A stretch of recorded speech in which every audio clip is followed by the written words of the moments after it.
Orient bell tiles studio से आप देख रहे हैं एबीपी न्यूज। नमस्कार, एबीपी न्यूज पर हाजिर हूं मैं रुमाना इसार खान। मातृभूमि देख रहे हैं आप। हम शुरू करने जा रहे हैं वो शो जो आपको दिन भर की खबरों से अपडेट करता है और एक भी खबर ना छूटने की हम गारंटी देते हैं आपको।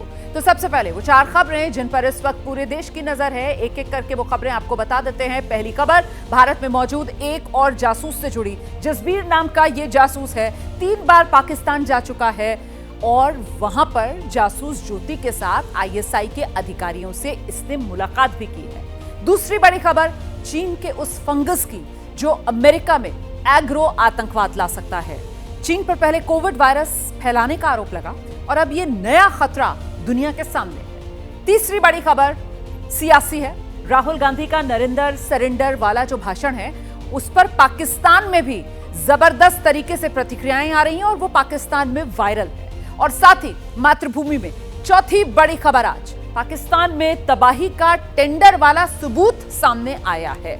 सभी खबरें विस्तार से आपको दिखाएंगे। शुरुआत कर लेते हैं ऑपरेशन सिंदूर के बाद भारत में मौजूद पाकिस्तानी जासूसी नेटवर्क पर लगातार कार्रवाई चल रही है और अब जासूसी के आरोप में जेल में बंद ज्योति मल्होत्रा का एक और साथी है, यूट्यूबर है, गिरफ्तार हुआ है। 3 दिन की पुलिस कस्टडी में भेज दिया गया है। पाकिस्तान के लिए जासूसी करने का आरोप इस यूट्यूबर जसबीर सिंह पर। मोहाली से इसे गिरफ्तार किया गया। पंजाब पुलिस ने जसबीर सिंह को मोहाली कोर्ट में पेश किया, जिसके बाद जसबीर सिंह को 3 दिन की पुलिस रिमांड में भेजा गया है। हालांकि अदालत जाते समय जसबीर सिंह जो है वो विक्ट्री का निशान बना रहा था, उंगलियों से वी बनाकर मीडिया की तरफ दिखा रहा था। तो जसबीर सिंह जानमहल नाम से एक यूट्यूब चैनल चलाता है।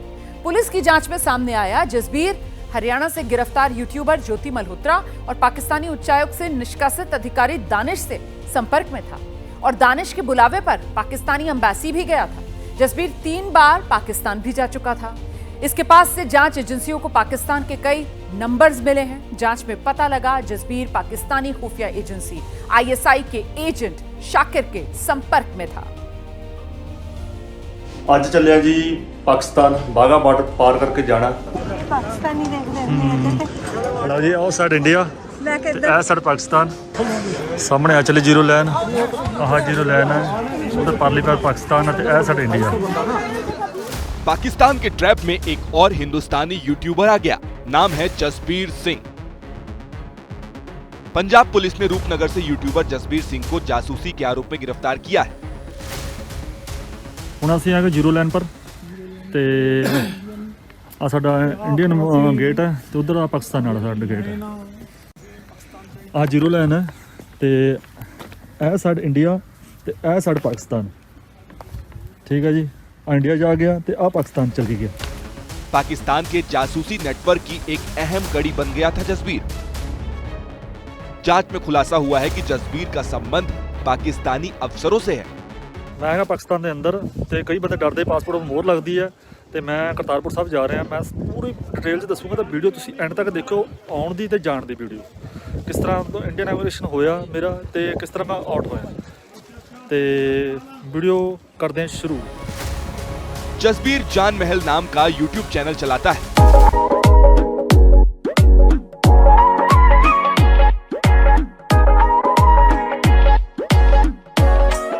और ज्योति मल्होत्रा के साथ भी उसका संपर्क था। लाहौर दा पाकिस्तान दा असली तड़का वेखना है ना ते इत्थे आ जाओ, फिर चुप कर दे। लाहौर के वीडियो में कई बार जसबीर और ज्योति कई जगह साथ साथ दिख रहे हैं। बड़े बड़े प्याज प्याज वाला किथे बच गया सानू छड्ड के। ओ पा दे क्वांटल प्याज। भाजी भाजी दसो कितना लेना भाजी? क्वांटल प्याज पा दे क्वांटल। भाजी 140 रुपए किलो है, इसको कट नहीं होना। ना ना 100 रुपए देवांगे। नहीं महंगे 140। जसबीर पाकिस्तान को प्रमोट करने के लिए ज्योति के साथ वीडियो में दिखता रहा है। ज्योति के साथ जसबीर की केमिस्ट्री कई सवाल खड़े करती है।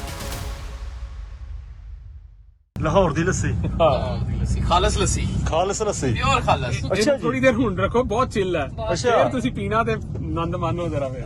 हां पूरी चिल्ड एकदम। जसबीर और ज्योति पाकिस्तान के बाजार में शॉपिंग करते भी नजर आए। कई जगह जसबीर ज्योति वीडियो में ऐसे साथ नजर आ रहे हैं जैसे दोनों ने मिलकर ये वीडियो बनाए हों। स्वादी स्वादी ਅਸੀਂ ਖੜੇ ਤਾਂ ਰੱਖੇ ਬੈਠੇ ਆ मैं खा गई ਮੈਂ ਬਸ ਨਾ ਕਰਦੇ ਆ ਤਾਂ ਪਤਾ ਜੀ ਕਰਦੇ ਕਿ ਹੋਰ मैं खा गई स्वादी जसबीर 2020, 2021 और 2024 में 3 बार पाकिस्तान जा चुका है। जसबीर के इलेक्ट्रॉनिक डिवाइस से पाकिस्तान के कई नंबर मिले हैं। ज्योति की गिरफ्तारी के बाद जसबीर ने फोन से सारी डिटेल मिटाने की कोशिश भी की थी। जसबीर सिंह पाकिस्तानी खुफिया एजेंसी ISI के अधिकारी शाकिर के संपर्क में था। दानिश के बुलावे पर जसबीर पाकिस्तान नेशनल डे के कार्यक्रम में शिरकत कर चुका था, जो कि दिल्ली में पाकिस्तानी एम्बेसी में हुआ था, जहां पर उसकी मुलाकात पाकिस्तानी सेना के अधिकारियों और यूट्यूबर्स से हुई थी। ज्योति की गिरफ्तारी के बाद ही इस पूरे नेटवर्क का भंडाफोड़ हुआ था और एक एक कर जासूस पकड़े जा रहे थे।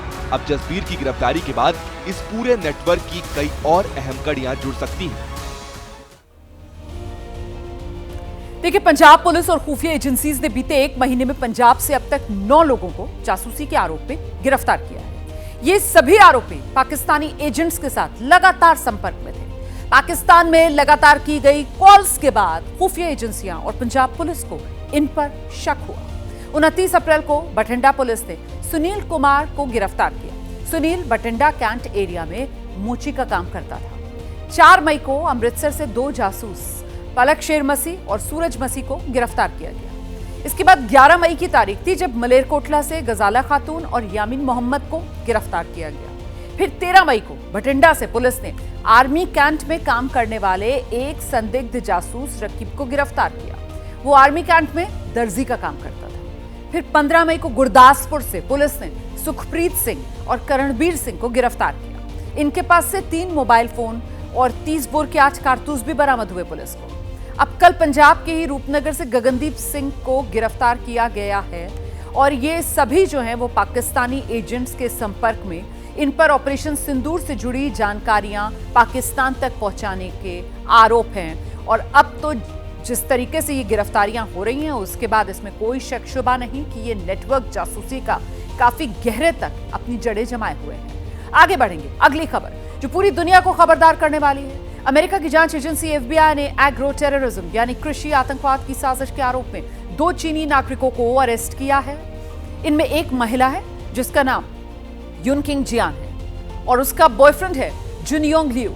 दोनों को गिरफ्तार किया गया है। दोनों का चीन की कम्युनिस्ट पार्टी से कनेक्शन बताया जा रहा है। जियान चीन से एक खतरनाक फंगस अमेरिका लेकर पहुंची। इस फंगस का नाम फ्यूजेरियम ग्रामिनेरियम है। यह खतरनाक फंगस स्मगलिंग करके अमेरिका पहुंचाया गया। इस फंगस से एग्रो आतंकवाद फैलता है।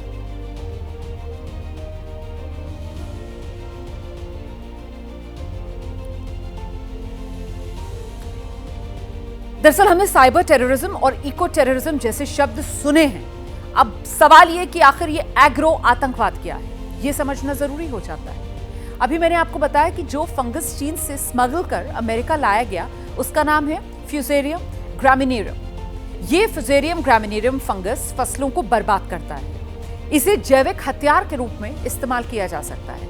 इसे 5 सबसे खतरनाक फंगल वायरस में शामिल किया जाता है। ये जो फंगस है वो गेहूं, जौ, मक्का जैसे अनाज वाली जो फसलें हैं उनको बर्बाद कर देता है। इस फंगस से संक्रमित अनाज को खाने पर गंभीर रूप से बीमार पड़ा जा सकता है। हो गया ना एग्रो आतंकवाद।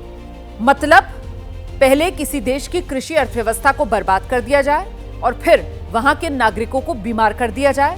तो क्या यह माना जाए कि चीन पर कोरोना वायरस फैलाने के जो आरोप लगे थे ये अब उसी के एक सीक्वल के तौर पर फंगस वाला मामला जो सामने आ रहा है।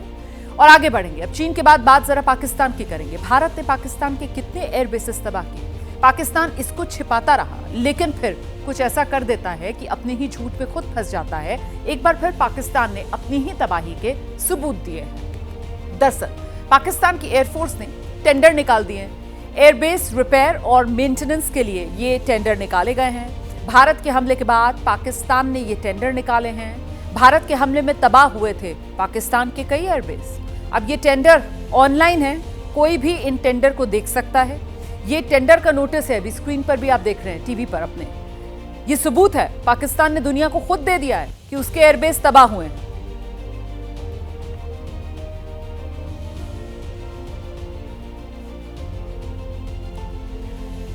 उधर पाकिस्तानी वायुसेना ने JF-17 फाइटर जेट और C-130J सुपर हर्क्यूलिस ट्रांसपोर्ट विमान के स्पेयर पार्ट्स और रिपेयर के लिए नए टेंडर भी निकाल दिए। मतलब माना यह जा रहा है कि ये वो विमान हैं जो ऑपरेशन सिंदूर के दौरान भारत के हमलों में क्षतिग्रस्त हुए थे। तो ये कौन कौन से विमान हैं और कहां पर क्षतिग्रस्त हुए?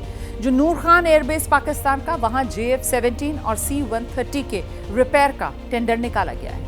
नूर खान एयरबेस पर पाकिस्तानी वायुसेना का C-130 मिलिट्री ट्रांसपोर्ट एयरक्राफ्ट का बेस है। एमएस रावलपिंडी में मिलिट्री ट्रांसपोर्ट व्हीकल्स की रिपेयर और मेंटेनेंस के लिए टेंडर निकाला गया है।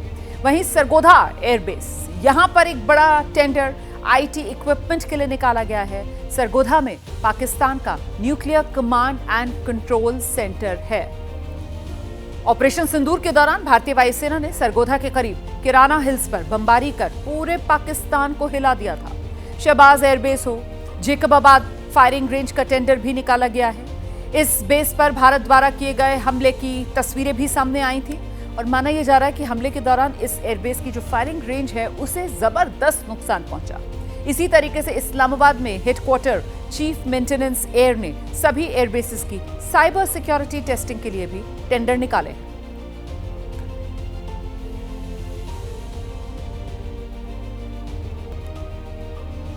मातृभूमि में अब आगे IPL की बात, जिसमें RCB के इंतजार की घड़ी आखिरकार कल खत्म हो गई। पंजाब को हराकर चैंपियन बन गई है RCB। पहली बार IPL का जो खिताब है वो RCB ने अपने नाम किया है और इसके बाद हर तरफ सिर्फ और सिर्फ जश्न ही जश्न। बेंगलुरु में ये नजारा और भी खास हो जाता है, जहां IPL चैंपियन RCB का शानदार स्वागत हो रहा है अपने घर में। और ये तस्वीरें जिस समय बेंगलुरु पहुंची है टीम, आप देख रहे हैं बाकायदा एयरपोर्ट पर रिसीव करने के लिए खुद राज्य के deputy CM DK Shiv Kumar वहां पर मौजूद हैं। तस्वीर देखिए आप, विराट कोहली के साथ DK शिव कुमार कर्नाटका के डिप्टी CM एयरपोर्ट पहुंचे अगवानी करने के लिए रॉयल चैलेंजर्स बेंगलुरु टीम की। और ये जश्न की तस्वीरें हैं। खास आयोजन बेंगलुरु में आज किया जा रहा है। बाकायदा विक्ट्री परेड निकाली जाएगी बेंगलुरु में विधान सौदा से लेकर जहां पर चिन्नस्वामी स्टेडियम है वहां तक के लिए। फिलहाल खिलाड़ी बस में सवार, आप देख रहे हैं तस्वीरें। और जिस समय विमान से नीचे आ रहे थे ये चैंपियंस, तब एयरपोर्ट पर इंतजार में स्वागत करने के लिए प्रदेश के deputy CM DK Shiv Kumar खुद मौजूद थे। न सिर्फ बेंगलुरु बल्कि पूरे कर्नाटक में RCB की जीत का खुमार है।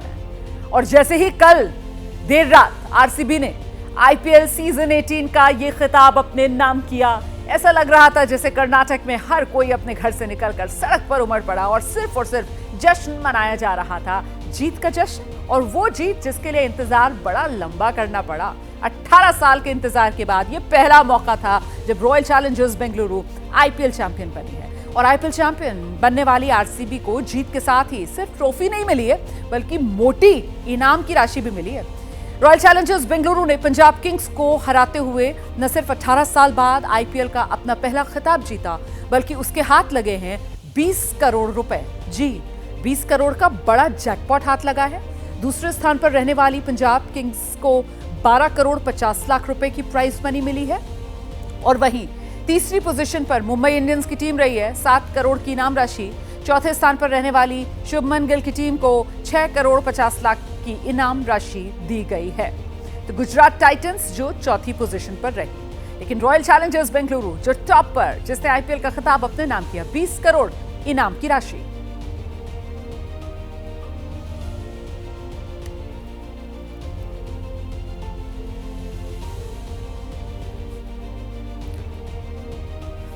मातृभूमि में आगे बढ़ेंगे, जरा बिहार का रुख करेंगे, जहां मुजफ्फरपुर में नाबालिग से रेप और हत्या के मामले में बिहार की सियासत गर्म है। आज बिहार कांग्रेस ने इस मामले को लेकर जोरदार प्रदर्शन किया है। पटना में कांग्रेस ने स्वास्थ्य मंत्री मंगल पांडे के आवास के बाहर विरोध जता दिया और उनके इस्तीफे तक की मांग कर डाली। पुलिस ने कांग्रेस कार्यकर्ताओं को हटाने की कोशिश की और इस दौरान पुलिस से धक्का मुक्की भी हुई है।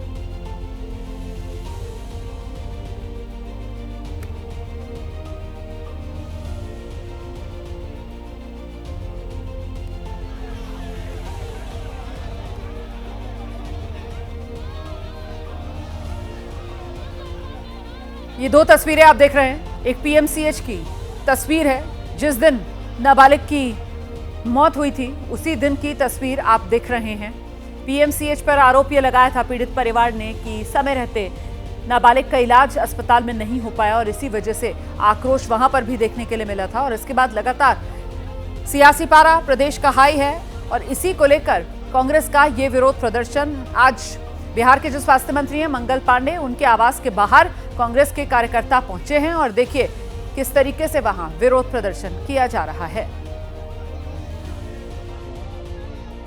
मुजफ्फरपुर में नाबालिग के साथ दुष्कर्म और हत्या मामला अब तूल पकड़ता जा रहा है। विपक्ष इसे लगातार मुद्दा बनाकर सरकार को घेरने में लगा हुआ है। बिहार कांग्रेस द्वारा आज स्वास्थ्य मंत्री मंगल पांडे के घर का घेराव किया गया और देखिए जो मंगल पांडे का तस्वीर है उस पर जो कालिक है वो पोता गया है। ये मंगल पांडे का जो सरकारी आवास है और देखिए नेम प्लेट पर भी जो कालिक है वो पोता गया है। तमाम जो कांग्रेस के नेता हैं, पदाधिकारी और जो कार्यकर्ता हैं वो मंगल पांडे के आवास के बाहर पहुंचे हैं और नारेबाजी कर रहे हैं। हाथों में बैनर पोस्टर मंगल पांडे के इस्तीफे की मांग के साथ ये जो जोरदार प्रदर्शन है वो किया जा रहा है। दलित बेटी को न्याय दो का जो पोस्टर है वो हाथ में लिया गया है। राजेश राठौर समेत जो तमाम कांग्रेस के बड़े नेता हैं वो इस प्रदर्शन में पहुंचे हैं और निश्चित तौर पर जो प्रशासन का इंतजाम है वो किया गया है। राजेश राठौर जी, दलित बेटी को न्याय कब और इस्तीफे की मांग कर रहे हैं? दलित बेटी की न्याय कब देगा? कब? अगर मंगल पांडे चाहते तो उस बच्ची की जान बच जाती। 6 दिन तक उस बच्ची को घुमाया गया KMCH, SKMCH से PMCH, PMCH से एम्स और 9 घंटा तो अकेले PMCH में रखा गया। एम्बुलेंस में ऑक्सीजन घट गया था, एम्बुलेंस नॉन-एसी था। अंत में हम लोगों का संघर्ष करने के बाद एडमिट तो किया गया लेकिन ICU और वेंटिलेटर तक सुविधा नहीं दिया गया जिससे उस बच्ची की जान चली गई। इसके लिए इसका हत्यारा सिर्फ मंगल पांडे है। मंगल पांडे हत्यारा है। मंगल पांडे पर 300 हत्या का मुकदमा चले और त्याग पत्र दे मंगल पांडे। और भारी भीड़ के बीच जो प्रशासन है उन्होंने मोर्चा संभाल लिया है। निश्चित तौर पर इस मामले को लेकर अब कांग्रेस मांग कर रही है कि मंगल पांडे के ऊपर मुकदमा दर्ज हो और वो तत्काल जो इस्तीफा है वो दे। आगे बढ़ेंगे, मातृभूमि में अगली खबर का रुख करने जा रहे हैं। ग्रेटर नोएडा का लोहारली टोल प्लाजा, यहां जमकर हंगामा देखने को मिला। टोल प्लाजा पर तैनात महिला कर्मचारियों से अभद्रता की गई जिसका वीडियो सामने है। बताया जा रहा है कि टोल प्लाजा पर किसान धरना दे रहे थे। इस दौरान कुछ लोगों ने बिना टोल दिए जबरन गाड़ियों को निकलवाने की कोशिश की जिसका टोल प्लाजा पर तैनात महिला कर्मचारियों ने विरोध किया तो फिर यह हंगामा शुरू हो गया। इस मामले की पुलिस से शिकायत की गई जिसके बाद पुलिस ने मुख्य आरोपी समेत 11 लोगों को गिरफ्तार किया है। तो ये तस्वीरें आपके सामने हैं, देखिए किस तरीके से आज ये हंगामा हुआ है। पुलिस ने अब एक्शन लिया है, 13 आरोपियों को गिरफ्तार किया गया है। यहां टोल प्लाजा पर तैनात महिला कर्मचारी जो विरोध कर रही थी और इसके बाद ये हंगामा और बढ़ा। दरअसल कुछ लोगों ने बिना टोल दिए जबरन गाड़ियां निकलवाने की कोशिश की थी। उसी के विरोध में ये महिला टोल कर्मचारी जो हैं वो विरोध करने के लिए सामने आ गई और फिर यह हंगामा शुरू हुआ था।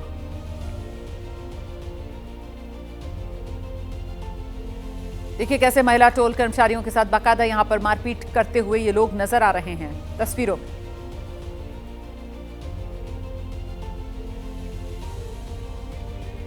आगे बढ़ेंगे, अगली खबर का रुख करेंगे। नोएडा के सेक्टर 24 थाना क्षेत्र में युवक को थार से रौंदने के मामले में एक्शन जारी है। पुलिस ने इस मामले में घटना में इस्तेमाल थार गाड़ी बरामद कर ली है। कुछ आरोपियों को हिरासत में भी लिया गया है। वहीं फरार मुख्य आरोपी की गिरफ्तारी के लिए 5 टीम्स का गठन किया गया है। इसके अलावा पुलिस कर्मियों पर भी कार्रवाई की गई है। सेक्टर 24 थाना प्रभारी श्याम बाबू शुक्ला, गिझौर चौकी के प्रभारी, इन्हें निलंबित किया गया है और साथ ही दोनों के खिलाफ विभागीय जांच के भी आदेश दिए गए हैं। आपको बता दें कल सेक्टर 24 थाना क्षेत्र में कुछ युवकों ने 2 युवकों की बेरहमी से पिटाई की थी और इसके बाद जब उनका मन नहीं भरा तो एक युवक पर बाकायदा थार गाड़ी चढ़ाने की भी कोशिश की गई। मारपीट की इस घटना में दोनों युवक गंभीर रूप से घायल हो गए थे। अस्पताल में इनका इलाज अभी भी चल रहा है।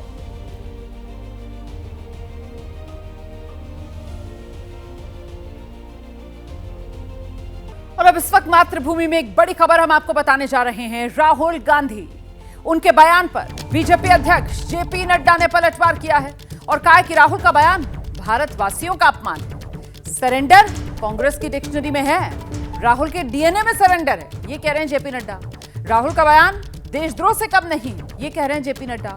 कांग्रेस की नीतियां जो हैं वो सरेंडर वाली रही हैं और कांग्रेस का इतिहास सरेंडर वाला रहा है। भारत सरेंडर नहीं करता है। आपको ध्यान होगा कल राहुल गांधी की तरफ से मध्य प्रदेश दौरे पर मंच से कहा गया था कि ट्रंप ने फोन मिलाया और कहा नरेंद्र सरेंडर, और इसी के बाद सरेंडर कर दिया और अब उसी को लेकर यह सियासत गरमाई हुई है। बीजेपी की तरफ से पलटवार किया जा रहा है और बीजेपी निशाने पर राहुल गांधी और कांग्रेस पार्टी को ले रही है। तो ये जो राहुल गांधी का कल का सरेंडर वाला बयान था, इसी पर देश में सियासत अब गर्म है। वहीं पाकिस्तानी न्यूज चैनल्स ने राहुल गांधी के इस बयान को अपनी हेडलाइन बना रखा है। बीजेपी ने भी इस मुद्दे को उठाया और राहुल गांधी पर जमकर हमला बोला है। उधर से ट्रंप ने एक इशारा किया, फोन उठाया, कहा मोदी जी क्या कर रहे हो, नरेंद्र सरेंडर, और जी हजूर करके नरेंद्र मोदी जी ने ट्रंप के इशारे का पालन किया। उधर से ट्रंप ने एक इशारा किया, फोन उठाया, कहा मोदी जी क्या कर रहे हो, नरेंद्र सरेंडर, और जी हजूर करके नरेंद्र मोदी जी ने ट्रंप के इशारे का पालन किया। दरअसल यही है राहुल गांधी का वो बयान। पाकिस्तान में राहुल गांधी के इसी बयान को बाकायदा हेडलाइन बताया जा रहा है। इसमें राहुल गांधी के हवाले से वहां खबरें चलाई जा रही हैं कि ट्रंप के एक इशारे पर मोदी ने सरेंडर कर दिया और इसे बीजेपी ने अब मुद्दा बना लिया है कि राहुल गांधी तो पाकिस्तान का राग अलाप रहे हैं, बल्कि बीजेपी कह रही है कि राहुल गांधी तो पाकिस्तान से भी 2 कदम आगे हो गए भारत विरोध में। मुझे इस बात पे आश्चर्य हो रहा है कि अभी तक कांग्रेस के नेता पाकिस्तानी मीडिया में सुर्खियां बटोरने में लगे हुए थे, पाकिस्तानी संसद में उनके बयान कोट किए जा रहे थे। राहुल गांधी जी का नाम तो और बयान तो भारत के विरुद्ध पाकिस्तान अपने डोजियर में यूज कर चुका है, परंतु पहली बार राहुल गांधी जी ने ऐसा बयान दिया है जो पाकिस्तान के सेना प्रमुख ने भी नहीं बोला, पाकिस्तान के किसी आतंकी संगठन ने भी नहीं बोला, मौलाना मसूद अजहर ने भी नहीं बोला और हाफिज सईद ने भी नहीं बोला। शहबाज शरीफ और आसिफ मुनीर के इकबालिया बयान के बाद भी अगर आपको समझ में नहीं आ रहा है तो आपको क्या कहा जाए, राहुल शरीफ कहा जाए या राहुल मुनीर कहा जाए? बेचारे भक्तजन हैं, पिछले 11 साल से एक पिक्चर बना रहे थे अपने हीरो की, मुकद्दर का सिकंदर। पिक्चर बन गई, पिक्चर बनने के बाद जब निकल कर आई वो निकली नरेंद्र का सरेंडर। मुकद्दर का सिकंदर तो पता नहीं कहां गया। और नरेंद्र का सरेंडर जो आप बार बार देखते हैं, भक्तों को अब जाकर दिख रहा है। कई भक्त अब बेचारे हताश भी हो गए, निराश भी हो गए, सोशल मीडिया से दूर भी हो गए, व्हाट्सएप में ग्रुप छोड़ रहे हैं। हमें समझ में आता है उनका दर्द, इनके संगठन का खुद। जब इतिहास ही कायरता का है और ऐसा व्यक्ति अगर देश की बागडोर संभालता है तो देश का भविष्य खतरे में पड़ता है। वर्तमान में आपको सामने दिख रहा है। तो सरेंडर वाले बयान पर सियासत थम नहीं रही है, बल्कि लगातार जारी है। देखा आपने कैसे कांग्रेस की तरफ से फिर से पलटवार कर दिया गया है। देहरादून में दूध चोरी का एक अनोखा मामला सामने आया है। यहां बाइक सवार युवक एक दुकान के बाहर रखी दूध की क्रेट्स लेकर फरार हो गए। ये सारी घटना दुकान के बाहर लगे सीसीटीवी में कैद हुई है। 2 युवक बुलेट से दुकान के बाहर आकर रुके। पहले दोनों ने इधर उधर देखा। इस दौरान एक युवक बुलेट पर ही बैठा रहा। इस दौरान बुलेट पर बैठे युवक ने दूसरे युवक को कुछ इशारा किया। बाइक से उतरा युवक बड़े आराम से दुकान के बाहर टहलता हुआ एक तरफ जाकर खड़ा हो गया। जैसे ही बुलेट सवार ने दूसरे युवक को कुछ कहा तो वो दूध का क्रेट उठाकर भागने की कोशिश करने लगा। पहले उसने पूरे क्रेट उठाने की कोशिश की, लेकिन जब नहीं उठा तो सिर्फ 2 ही क्रेट लेकर बुलेट पर बैठकर दोनों फरार हो गए।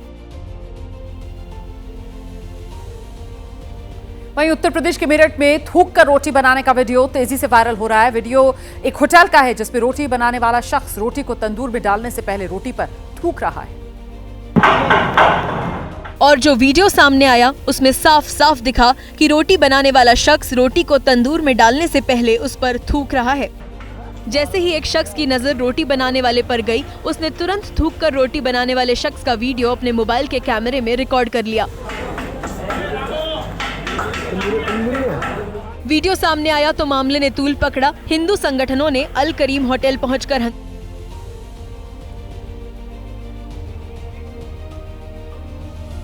मातृभूमि देख रहे हैं आप। इस वक्त एक बड़ी खबर मैं आपको बताने जा रही हूं। ब्रेकिंग न्यूज ये आ रही है, 1 मार्च 2027 से जनगणना शुरू होगी। सूत्रों के हवाले से ये बड़ी खबर, 1 मार्च 2027 से जनगणना शुरू होगी। और आप जानते हैं सरकार की तरफ से जातिगत जनगणना कराने का भी फैसला लिया गया है। तो मतलब जनगणना अब जो होगी, आम जनगणना भी और जातिगत जनगणना भी, जो इसी जनगणना के साथ ही होनी है, जातियों की गिनती भी, वो सिलसिला 1 मार्च 2027 से शुरू होगा। हम सीधे आपको लेकर चलेंगे। हमारे साथ हमारे सहयोगी विशाल पांडे इस वक्त मौजूद हैं। विशाल, क्या खबर मिल रही है?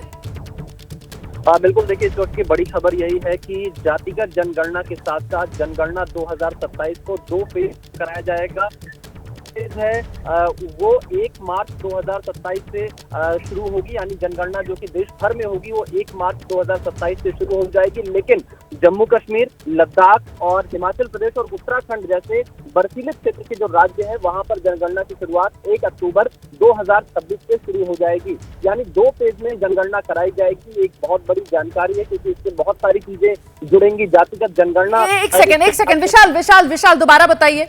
मतलब वैसे जनगणना शुरू होने की तारीख 1 मार्च 2027, लेकिन उससे करीब 6 महीने पहले आप कह रहे हैं कि 1 अक्टूबर 2026 से जो पहाड़ी राज्य हैं, जिसमें जम्मू कश्मीर भी है, लद्दाख भी है, यहां पहले ही जनगणना शुरू कर दी जाएगी। ये जानकारी दे रहे हैं आप? बिल्कुल रोमाना, जो लद्दाख केंद्र शासित प्रदेश है, जम्मू कश्मीर, हिमाचल प्रदेश और उत्तराखंड जैसे जो बर्फीले क्षेत्र के राज्य हैं वहां पर 1 अक्टूबर 2026 से जनगणना की शुरुआत हो जाएगी। और शेष भारत में जो बाकी जो मैदानी इलाके हैं, जो उत्तर भारत के राज्य हैं या दक्षिण भारत के राज्य हैं, वहां पर 1 मार्च 2027 से जनगणना की शुरुआत होगी। मैं एक बार फिर से जरा दर्शकों को ये खबर बता देती हूँ। देखिए, 4 राज्यों से जातीय जनगणना या जो जनगणना है उसकी शुरुआत होने जा रही है।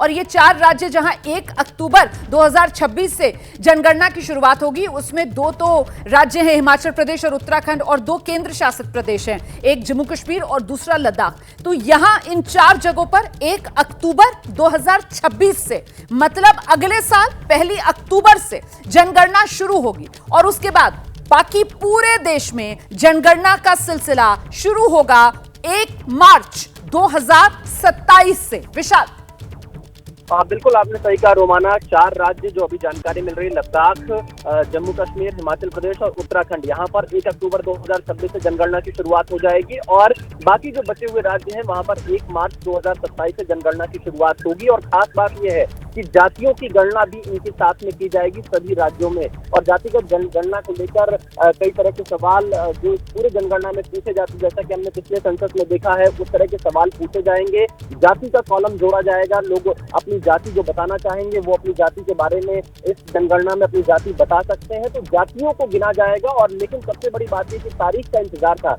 अच्छा, लेकिन विशाल, सवाल ये भी पूछा जाएगा कि देखिए, ये जो जनगणना होनी थी, ये सेंसस तो 2021 में होना था, लेकिन तब ये कोरोना की वजह से टल गया। उसके बाद आम चुनाव का सिलसिला शुरू हो गया। और अब जो तारीख सामने निकल कर आ रही है, उसमें जो शुरुआत 4 राज्यों से होगी, वो भी अगले साल 2026 में 1 अक्टूबर से पहले 2 राज्य हिमाचल, उत्तराखंड और 2 केंद्र शासित प्रदेश जम्मू कश्मीर और लद्दाख, वहां से सिलसिला शुरू होगा। और फिर देश भर में सिलसिला शुरू होगा 1 मार्च 2027 से।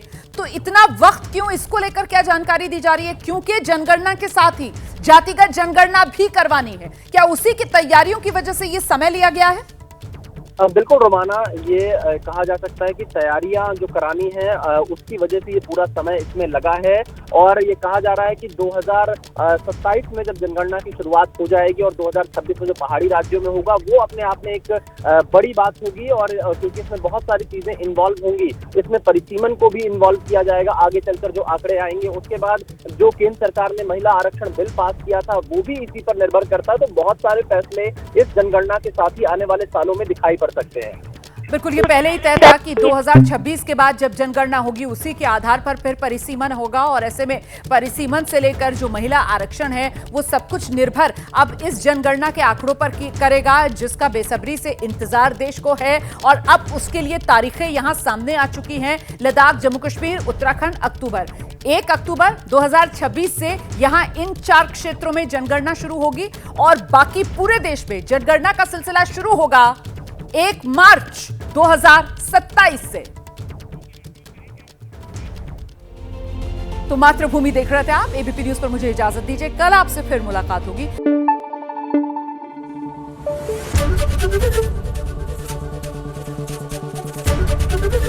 एबीपी न्यूज आपको रखे आगे।